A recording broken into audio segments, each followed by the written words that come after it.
Comenzamos hoy dos sesiones que se refieren a la cuestión de la eutanasia.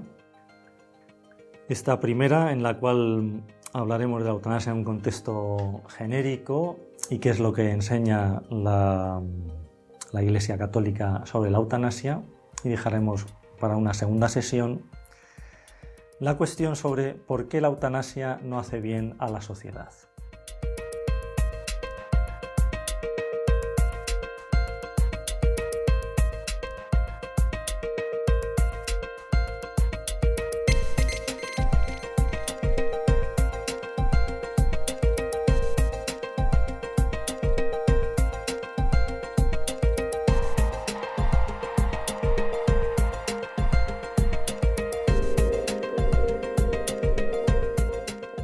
Pienso que todos en los últimos años hemos oído hablar mucho de eutanasia, de suicidio asistido.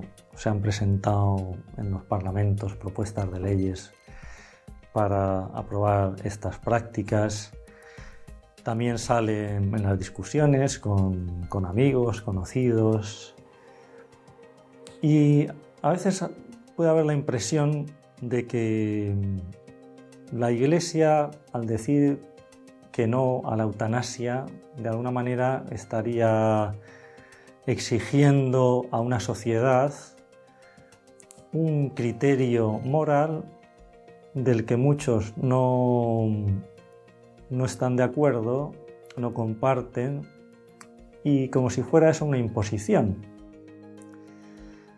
Claro, cuando uno estudia la cuestión de un modo un poco más en profundidad, se da cuenta de que no es exactamente así. Es verdad que la Iglesia enseña su doctrina y podríamos decir que siembra su doctrina para el que quiera recibirla, pero eso no quiere decir que la imponga. Lo que sí que dice es que la práctica de la eutanasia, al suponer la eliminación de vidas humanas, no es adecuada justamente por la dignidad tan grande que tiene el hombre. ¿Por qué ahora que tenemos una medicina mejor, que tenemos más posibilidades de curar, de tratar a la gente, hay más gente que quiere morir anticipadamente, que pide la eutanasia? Pues es indudable que lo que ha cambiado es la sociedad, la idea que la cultura moderna tiene de la vida y que refleja, en no pocos casos, la pérdida de Dios. Mucha gente pide la muerte porque ha perdido a Dios de su horizonte. Y al haber perdido a Dios, pues muchas otras cosas pierden su sentido. Pierden su sentido el dolor, el sufrimiento, la misma existencia, el mismo estar con los demás, y por tanto uno se va aislando cada vez más, y cuando ve que ya no va a ser posible superar una cierta enfermedad, un cierto tipo de vida, pues lo mejor es abandonarla. En los últimos años el hombre ha controlado cada vez más la vida, y quizá en este sentido pueda ayudar el ver cómo ha influido también en el modo de pensar en la muerte lo que se ha conseguido hacer en el otro extremo de la vida, en el origen de la vida. Pienso que el hecho de que el hombre sea capaz de generar la vida en laboratorio y por tanto de tener dominio sobre el origen de la vida, le ha de alguna manera hecho pensar que también está en su mano el final de la vida, que igual que puede decidir que nazca un niño, puede decidir cuándo desaparecer de este mundo, cuándo acabar con la vida.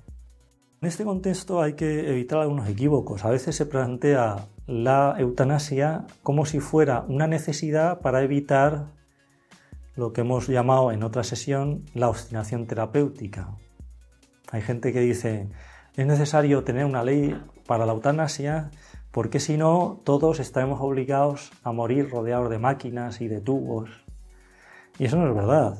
porque la ética médica y la bioética desde hace bastantes años ha reflexionado en todo lo que se conoce como limitación del esfuerzo terapéutico, del que hablamos en otra de nuestras sesiones.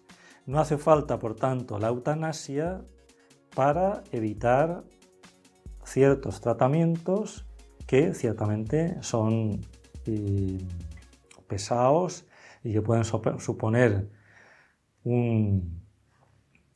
un precio a nivel de sufrimiento, de agotamiento a la persona enferma que no se siente con fuerzas de llevar a cabo.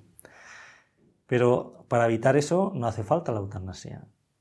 Y en eso la medicina ha ido reflexionando y ha llegado a la conclusión de que muchos tratamientos no son obligatorios. Se pueden hacer y se pueden no hacer.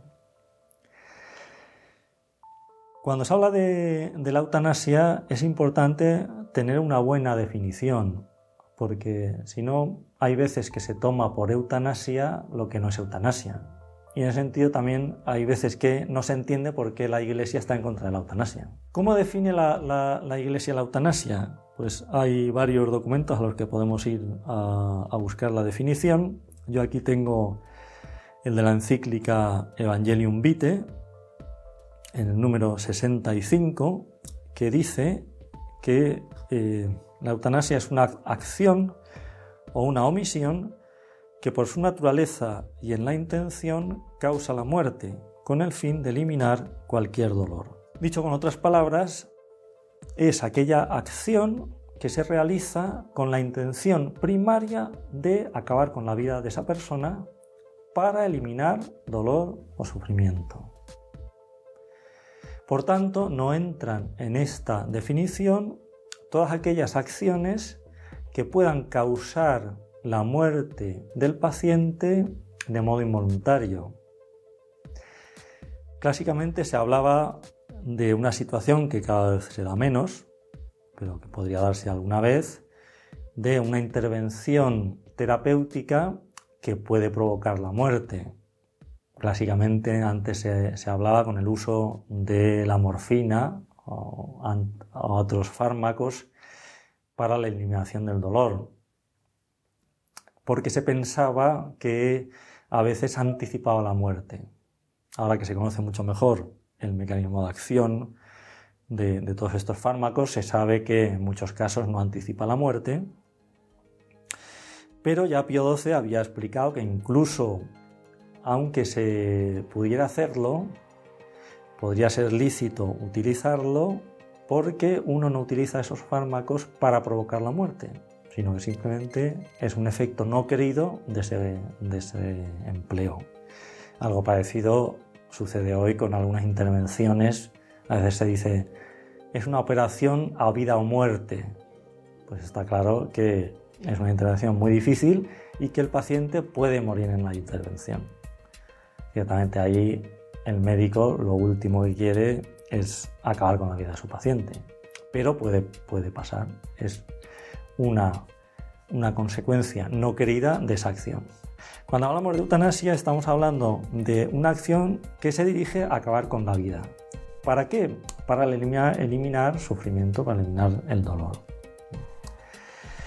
Por eso la encíclica de Juan Pablo II sigue diciendo, poco después del texto que he leído antes, que la eutanasia se distingue de la renuncia al llamado ensañamiento terapéutico, o sea, ciertas intervenciones médicas ya no adecuadas a la situación real del enfermo, por ser desproporcionadas a los resultados que se podrían esperar, o bien por ser demasiado gravosas para él o para su familia. Una vez que la Evangelium Vitae define de modo muy específico lo que es la eutanasia, puede decir que se trata de una grave violación de la ley de Dios en cuanto a eliminación deliberada y moralmente inaceptable de una persona humana.